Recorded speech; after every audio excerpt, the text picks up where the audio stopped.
M हो गया। जहां वाई खड़ा होता है वहां पूरी मुस्तैदी और ईमानदारी से आप वोट देते। जैसे ही एम खड़ा हुआ, आधे से ज्यादा वाई समाज के लोग आपको वोट नहीं देते। ताली मत बजाइए, सुन लीजिए पूरी बात। बहुत लोगों को लगेगा कि हम यादवों के खिलाफ बोल रहे हैं ना। ये समीकरण अगर आप ब्राह्मण के साथ बना लीजिए, दलित के साथ बनाइए, पिछड़े के साथ, कुशवाहा के साथ, जिसके साथ भी बनाइएगा, सबके साथ यही होगा। क्यों होगा उसको समझिए। ऐसा नहीं है कि यादव समाज के लोग आपको धोखा दे रहे हैं, यह आपका भ्रम है। भाजपा को पूरे देश में 36 से 37% वोट मिलता है। इस बात को ध्यान से समझिए। देश में 80% हिंदू रहते हैं, मुसलमानों ने भाजपा को तो वोट दिया नहीं है।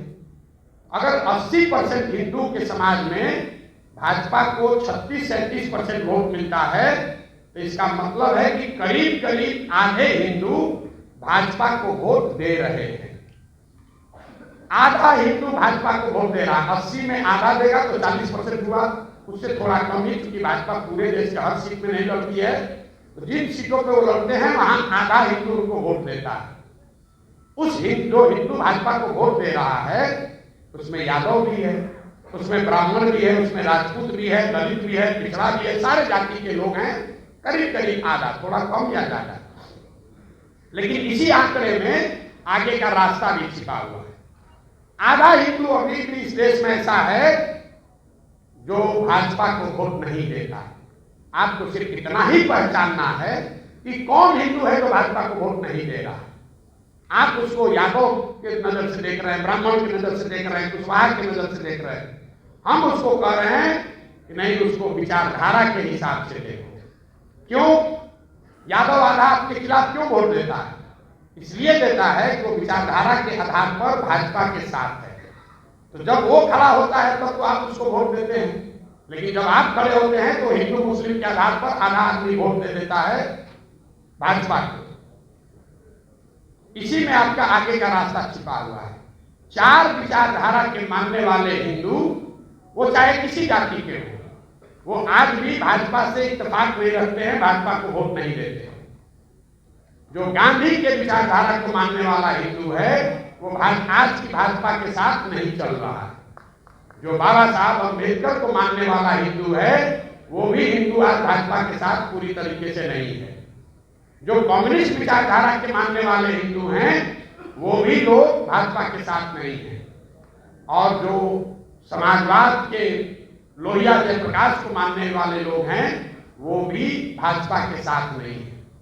तो आपको करना बस इतना है कि विचारधारा के आधार पर जो 4 विचारधारा के मानने वाले हिंदू हैं, जो कि आधा हिंदू समाज है, उनके साथ अगर 20% मुसलमान सामाजिक राजनीतिक गठजोड़ बना ले तो 40 और 20 आप हुए 60 और भाजपा हुई 40। यही जन स्वराज के राजनीतिक सोच का आधार है,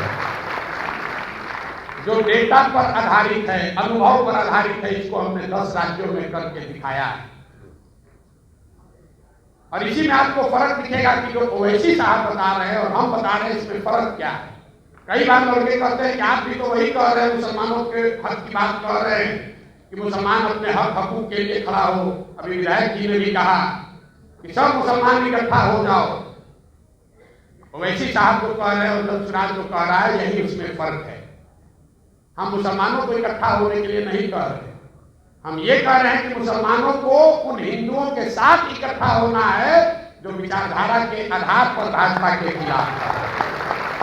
अगर सिर्फ मुसलमानों को इकट्ठा कीजिएगा जो ओवैसी साहब बता रहे हैं, तो यही बात तो भाजपा चाहती है कि आप सिर्फ 20% इकट्ठा हो जाइए ताकि बाकी का 80 एक साथ हो जाए।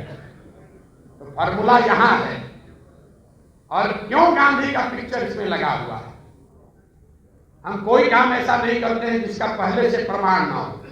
आजादी से पहले बाबा साहब, कम्युनिस्ट के जितने लीडर थे, जितने समाजवादी लीडर थे, जितने कांग्रेसी थे, उन सबको किसी एक विचारधारा, एक व्यक्ति ने एक सूत्र में बांधा, तो उसका नाम है महात्मा गांधी। इसलिए इस पूरे अभियान में सिर्फ और सिर्फ गांधी ही है। इनके ही वो गांधी में ही ताकत है, उस विचारधारा उस शख्स में ताकत है कि इन चार विचारधारा के मानने वाले हिंदुओं को इकट्ठा करे और उसके बाद अगर आपके साथ उसको जोड़ दिया जाए तो आपके पास विचारधारा भी होगी और आपके पास वो संख्या भी होगी ताकि आप राजनीतिक लड़ाई लड़े और जीत सके। यही पूरा प्रयास है। एक शब्द में जन सुराज आजादी से पहले महात्मा गांधी की जो कांग्रेस थी उसको पुनर्जीवित करने का अभियान है। आपको अच्छा लगे तो इससे जुड़िए। लोग कहता है इस पर भरोसा कैसे करें? बिल्कुल मेरे पर भरोसा मत कीजिए। भरोसा कीजिएगा आप पहले कहें ठगाइएगा। हम पर बिल्कुल भरोसा मत कीजिए। भरोसा आपको अपने आप पर करना है, हम पर भरोसा नहीं करना है। हमने कहा, किसी ने भी कहा भागीदारी की बात, तो आपके नजरिए से नहीं कहा, मुसलमानों के नजरिए से नहीं कहा। जन सुराज का जो संविधान बन रहा है उसमें इस बात को लिखा जा रहा है कि जिसकी जितनी संख्या है उसको उसके हिसाब से भागीदारी हिस्सेदारी दी जाएगी। टिकट में नहीं, खाली दल बनाने वालों में, दल को चलाने वालों में, दल के जो नेता होंगे वो भी और दल से जो टिकट पाएंगे वो भी, जो दल से मनोनीत सदस्य होंगे उसमें भी। सिर्फ मुसलमानों के लिए नहीं, सिर्फ मुसलमानों के लिए बात नहीं कर रहे हैं।